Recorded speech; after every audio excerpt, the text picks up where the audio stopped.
திருச்செந்தூர் அகவல் பாடிய திரு சிற்றம்பல நாடிகள் சித்தர்.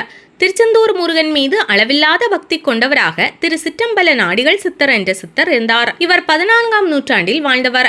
சீர்காழி அருகே உள்ள புள்ளிருக்கு வேலூர் என்ற ஊரில் பிறந்த இவர் தில்லை நடராஜரை நாடி துடிப்பாக கொண்டு வாழ்ந்ததால் சீர்காழி சிற்றம்பல நாடிகள் என்ற பெயர் பெற்றார். இவருக்கு 63 சீடர்கள் இருந்தனர். இவர்களுடன் தலையாத்திரை செல்வதை வழக்கத்தில் வைத்திருந்தார் சிற்றம்பல நாடிகள் சித்தர். திருச்செந்தூர் முருகன் மீது கொண்ட பற்று காரணமாக இவர் ஒரு தடவை அங்கு சென்று அந்த ஆலயத்தில் நீண்ட தவத்தில் ஆழ்ந்தார். முருகன் மீது பல்வேறு பாடல்களை எழுதினார். முருகனை போற்றி இவர் எழுதிய நூல் திருச்செந்தூர் அகவல் என்று அழைக்கப்படுகிறது. திருச்செந்தூர் அகவல் பாடல் மொத்தம் 428 வரிகளை கொண்டது. அதில் திருச்செந்தூர் முருகனை பல வழிகளில் அவர் புகழ்ந்து பாடியுள்ளார். உதாரணத்திற்கு ஒன்றை பார்க்கலாம்.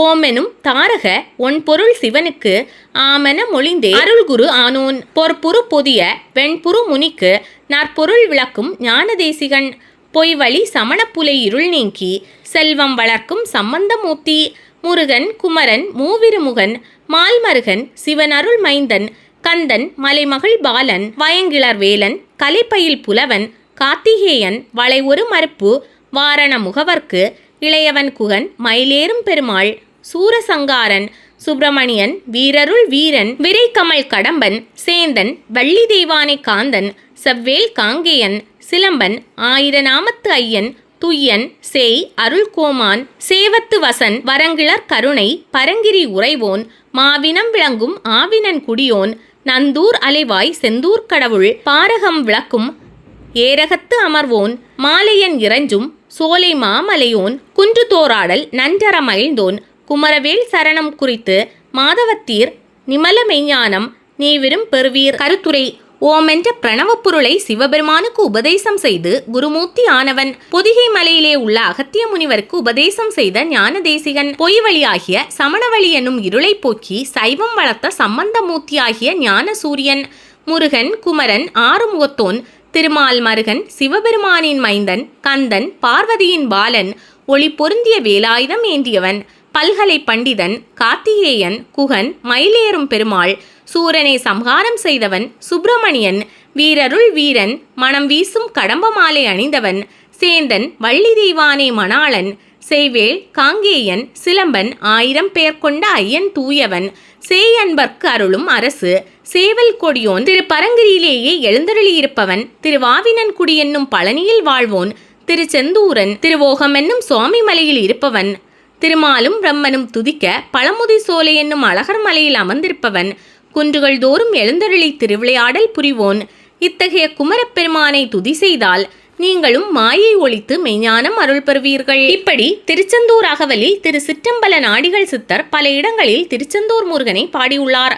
இதனால் திருச்செந்தூர் முருகனின் அருள் அவருக்கு நிரம்ப கிடைத்தது. அவர் சித்தராக மாறுவதற்கு திருச்செந்தூர் முருகன் அருள்தான் முக்கிய காரணம் என்று சொல்வார்கள். திருச்செந்தூரில் முருகப்பெருமானின் திருவருளை பெற்ற சீர்காழி சிற்றம்பல நாடிகள் அங்கிருந்து புறப்பட்டு மயிலாடுதுறைக்கு சென்றார். அங்கு ஒரு மடாலயம் அமைத்து அங்கேயே தங்கியிருந்து தவம் இயற்றி வந்தார். இவரிடம் உபதேசம் பெற்ற பலர் மெய்ஞான செல்வர்களாக விளங்கினார். அவரது சீடர்களாக 63 பேர் இருந்தனர். இந்நிலையில் சிற்றம்பல நாடிகள் சமாதி நிலையை அடைய விரும்பினார். சீடர்களிடம் தனக்கு உதித்த விருப்பத்தை எடுத்து கூறினார். சீடர்கள் அனைவருமே தங்கள் சம்மதத்தை தெரிவித்தனர். இதன் பின்பு சோழ மன்னனை அழைத்த சீர்காழி சிற்றம்பல நாடிகள், நான் என்னுடைய சீடர்களோடு சித்திரை மாதத்தில் வரும் திருவோண நட்சத்திர நாளில் ஜீவசமாதி என்னும் நிஷ்டையில் கூட விரும்புகிறேன். அதற்கு தகுந்த இடம் ஒன்றை ஏற்பாடு செய்து தாருங்கள் என்று கேட்டார். அவரது கோரிக்கையை ஏற்ற மன்னன் அவரது விருப்பப்படியே மயிலாடுதுறைக்கு மேற்கு பகுதியில் உள்ள காவிரிக்கரை சோலை ஒன்றில் இடம் ஒதுக்கி கொடுத்தான். பின்னர் அங்கு 63 சமாதி கோயில்கள் அமைத்து அதனை சிற்றம்பல நாடிகளிடம் தெரிவித்தான். அதே போல இந்த செய்தி நாடெங்கும் பறையறைந்தும் தெரிவிக்கப்பட்டது. இந்த அதிசயத்தை காண பலரும் அங்கே கூடி நின்றனர். தான் குறித்த நாளில் சிற்றம்பல நாடிகள் தன் அடியவர் கூட்டத்தோடு அச்சோலைக்கு எழுந்தருளினார். அங்கிருந்த அன்பர்களுக்கு அருளாசி வழங்கினார். அனைவரும் கேட்கும் வகையில் 3 திருவெண்பாக்கள் பாடினார். தனக்கென்று அமைத்த சமாதியில் இறங்கி சிவசிந்தனையோடு சின்முத்திரை தாங்கி மோன நிலையில் வீற்றிருந்தார். இதனைத் தொடர்ந்து அவரது சீடர்களும் தமக்கென ஒதுக்கப்பட்ட சமாதிகளில் இறங்கி சித்தி பெற்றனர். இந்த இடம் தற்போது சித்தர்காடு என்ற பெயருடன் விளங்குகின்றது. இத்தலமே தற்போது சீர்காழி சிற்றம்பலநாதர் திருக்கோவிலாக அருள் வழங்கி வருகின்றது. சித்தர் அங்கிருந்து அன்று போல் இன்றும் அருள் புரிந்து வருகின்றார். முறையாக தரிசித்து வணங்கும் எல்லோருக்கும் அவரவர் வேண்டும் வரங்களை வழங்கி வருகிறார். கிழக்கு பார்த்த வண்ணம் எளிய நுழைவு வாசலை கொண்டு அமைந்துள்ளது இந்த ஆலயம். கருவறை முன்மண்டபத்தை தாண்டி உள்ளே சென்றால் கருவறைக்குள் தலநாயகர் சீர்காழி சிற்றம்பல நாடிகளின் ஜீவசமாதியும் அதன் மீது சிவலிங்க திருமேனியும் ஒளிவீசும் பொலிவோடு காட்சி தருகிறது. இவரே முக்காலத்து வினைகளையும் போக்க உதவுபவர் என்பது குறிப்பிடத்தக்கது. கருவறையை சுற்றி 63 சீடர்கள் ஐக்கியமானதை குறிக்கும் விதமாக 63 சிவலிங்க திருமேனிகள் நேர்த்தியாக ஒரே வரிசையில் புடைப்பு சிற்பங்களாக காட்சி தருகின்றன. மேலும் கருவறையை சுற்றி விநாயகர், தட்சிணாமூர்த்தி, மகாவிஷ்ணு, பிரம்மா மற்றும் சண்டிகேஸ்வரர் சிலை வடிவங்கள் அமைந்துள்ளன. கருவறையின் பின்புறத்தில் விநாயகர், காசி விஸ்வநாதர், விசாலாட்சி, மகாலட்சுமி சப்தபீடங்கள், தனி சனீஸ்வரர், சூரியன், பைரவர், நவக்கிரக சன்னதி ஆகியவை அமைக்கப்பட்டுள்ளன.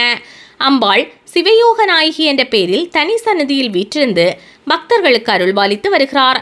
ஆண்டுதோறும் சித்திரை திருவோணத்தில் சீர்காழி சிற்றம்பல நாடிகளுக்கு குருபூஜை வெகு சிறப்பாக நடைபெறுகிறது. இதேபோல மாதந்தோறும் திருவோணத்தில் சிறப்பு பூஜைகள் நடத்தப்படுகின்றன.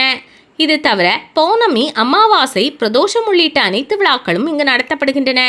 இந்த ஆலயத்தை இந்து சமய அறநிலையத்துறை நிர்வாகம் செய்து வருகிறது. காலை 7 மணி முதல் நண்பகல் 12 மணி வரையிலும், மாலை 5 மணி முதல் இரவு 8 மணி வரையிலும் ஆலய தரிசனத்திற்காக நடை திறந்திருக்கும். இந்த சமயத்தில் பக்தர்கள் இறைவனை தரிசனம் செய்யலாம். மயிலாடுதுறை கும்பகோணம் வழித்தடத்தில் மயிலாடுதுறை ரயில்வே மேம்பாலத்தை கடந்ததும் சித்தர்காடு ஊராட்சி வரும். சாலையோர வளைவும் தென்படும். அதில் நுழைந்து வடக்கே சிறிது தூரம் சென்றால் இவ்வாலயத்தை எளிதில் அடையலாம்.